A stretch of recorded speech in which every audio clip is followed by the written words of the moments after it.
ሴትየዋ የባሏ ቤተሰቦች ሲያሰቃዩአትና የባሏ ወንድም ሲመታት ባሏ ዝም ከማለት ባለፈ ነገሩን እንዳላየ ለመሆን ይሞክር ነበር።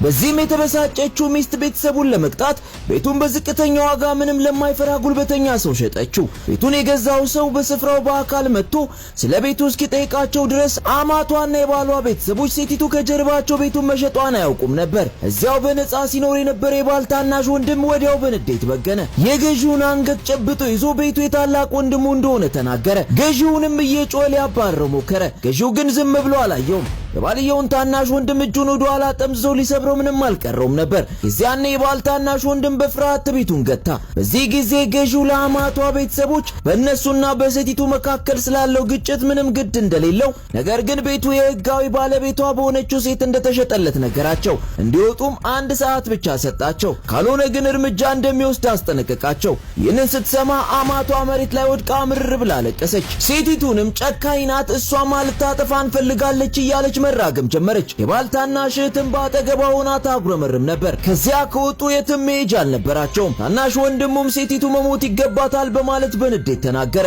እንደገና ካገኛትም በደንብ እንደሚደበድባት ጨምሮ ተናገረ። በአቅራቢያው የነበረውን ቤቱን የገዛው ሰው ይህንን ታሪክ መታገስ አልቻለም። ቤተሰቡን ምስጋና ቢስ ደመጣጮች ብሎ ዘለፋቸው። ለዓመታት በሴቲቱ ቤት ምንም ሳያመሰግኑ ሲኖሩ ቆይተው ይልቁንም ሲያንኳስሷትና መብቷን ሲረግጡ እንደነበር ተናገረ። ቤቱንም በዝቅተኛ ዋጋ ለመሸጥ የተስማማችው ለዚህ እንደሆነ ገብቶት ነበር። የአማቷ ቤተሰቦች ግን ያለ አፍረት ይህ የቤተሰባችን ጉዳይ ነው፣ አንተን አይመለከትም አሉት። ታናሽ ወንድሙም በቀጥታ ቤቱ የሷ ቢሆንም ታላቅ ወንድሜን ካገባች በኋላ ቤቱ የወንድሜ ነው አለ። የወንድሙ የሆነው ሁሉ የሷም ስለሆነ የመሸጥ መብት የላትም በማለት መላው ቤተሰቡ ተስማሙ። ገዢው የያዘው የባለቤትነት ሰነድም ዋጋ እንደሌለው አመኑ። ገዢውም በእብደታቸው ግራ ተጋባ። ቤተሰቡ እንዲህ ምክንያታዊ ያልሆኑ ይሆናሉ ብሎ ስላልጠበቀ በቀጥታ ፖሊስ ጠራ።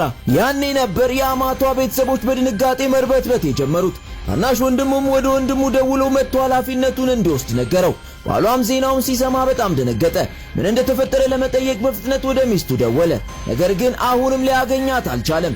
ሚስቱ ቀድሞውኑ የፍቺ ጥያቄ ማቅረቧንም አላወቀም ነበር። ሆኖም በሰዓቱ በገዢው ተነግሯት እሷ በሯ አጠገብ ቆማ ድራማውን በዝምታ ትከታተል ነበር። ብዙም ሳይቆይ ፖሊሶችና ባሏ ተከታትለው ደረሱ። ነገሩን የሰሙ ጎረቤቶችም ወሬውን ለማየት መጡ።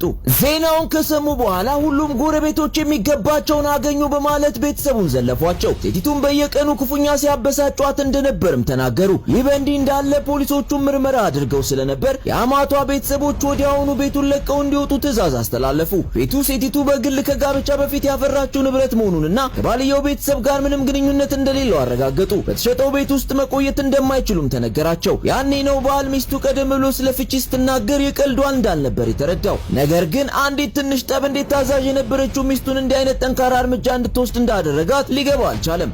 ሚስቱ ራስ ወዳድ እንደሆነችና ቤቱን በመሸጧ መላው ቤተሰቡን መጠለያ አልባ በማድረጓ ሚስቱን ከማማረርም አልተቆጠበም። ገዢው ይህንን ሲሰማ በንዴት ሳቀበት። ይህ ከቀላል ጠብ ያለፈ ነበር። ትላንት ከሴቲቱ ጋር ውል ሲፈራረም በድብደባው ምክንያት ፊቷ አብጦ አይቷት ነበር። ታናሽ ወንድሙ ግን አሁንም በትዕቢት ይገባታል ሲል ነበር። ገዢውም ሰውየው ስለ ሕግ ምንም እንደማያውቅ ገልጾ ይህ የቤት ውስጥ ጥቃት እንደሆነና ሴቲቱ ምናልባት ሪፖርት ካደረገች በወንጀል ሊጠየቅና ሊታሰር እንደሚችል ነገረው። ባልየው ሚስቱ በወንድሙ ስትደበደብ ዝም ከማለቱ በላይ ቀላል ጠብ ማለቱ ወንድ ለመባል ራሱ የማይገባው መሆኑን ገለጸለት። ባልየውም በንዴት በገነ። ገዢውንም በቁጣ ገፋው። ከዚያም ቢያንስ ግማሹ ቤት የኔ ነው ሲል ተከራከረ። በድጋሚም ወደ ሚስቱ ደወለ።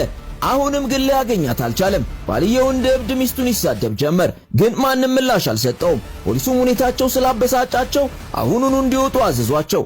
ካልሆነ ግን በግዴታ እንደሚያስወጧቸው አስጠነቀቋቸው።